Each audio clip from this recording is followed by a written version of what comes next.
Hello beautiful people, welcome back to my channel. If you're new here, my name is Brina and today I'm going to be comparing good old Head & Shoulders versus oVertone. So I did recently do a video trying the oVertone fader for the very first time, and I told you guys to let me know in that video if you would like to see a comparison between the Head & Shoulders and the fader, and one person said they would like to see it, so here I am making this video for you guys. So I'm not exactly sure how I'm going to go about this, but definitely I'm going to split my hair down the middle, and then I think I'm going to do this side using the fader and this side using Head & Shoulders. I do not have very much of this stuff left. I mean, maybe a quarter of the bottle. So I think the best way for me to test this is I'm going to wash my hair and do a triple cleanse, because I find anything over a triple cleanse doesn't really strip any more color, and anything under I think is just a waste of time if you're really trying to strip that color. So I'm going to do a triple cleanse using both and one on each side,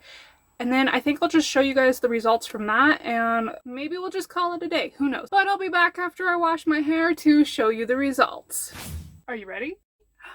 Nothing happened. I mean, it faded. Don't get me wrong. It faded, but I don't notice any difference between how Head & Shoulders stripped this side and how the fader stripped this side.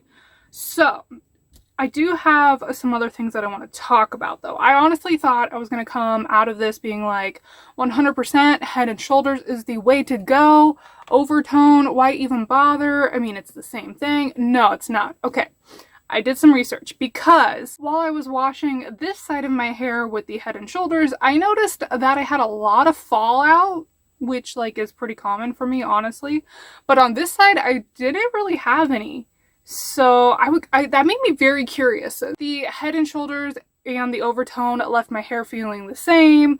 I mean, that was really the only difference that I noticed other than the scent, but scent's not a big deal. So I looked into the ingredients, and on oVertone's website, they claim it's plant-based and vegan, cruelty-free, it's free of sulfates and parabens, all that stuff that nobody wants. Well, what they failed to mention is that the number 2 ingredient in the oVertone is sodium C1416 olefin sulfonate.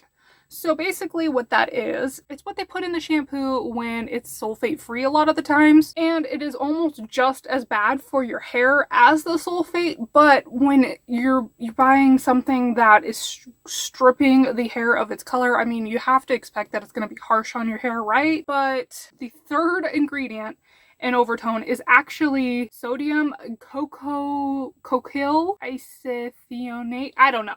Coconut oil. That's what that means. It's coconut oil. So that is actually like, that makes me change my mind about oVertone. Honestly, the fact that I noticed less hair fallout on this side and that the third ingredient in the fader is coconut oil, I definitely have a newfound respect for oVertone. I still probably will never use any of their dyes again just because of how bad of an experience I had with the black dye, but basically my hair went from being like a level 9, 8, 9 blonde to being brown thanks to the black oVertone, and I could not get rid of it. But that is besides the point. While I don't think that the oVertone did any more stripping power than the Head & Shoulders, I definitely think that if you're wanting something that is actually good for your hair, go with oVertone.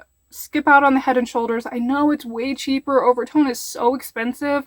Trust me, I don't want to pay the money for this either, but if it's going to help your hair, go the oVertone route. Now, if you're not worried about like shedding an excessive amount because you have that much extra hair to just wash down the drain, literally, I don't have that privilege. I have very thin hair to begin with. So Head & Shoulders this is probably going to be the last time I ever buy it unless I'm in a pinch. This is definitely going to be the way that I fade my hair from now on.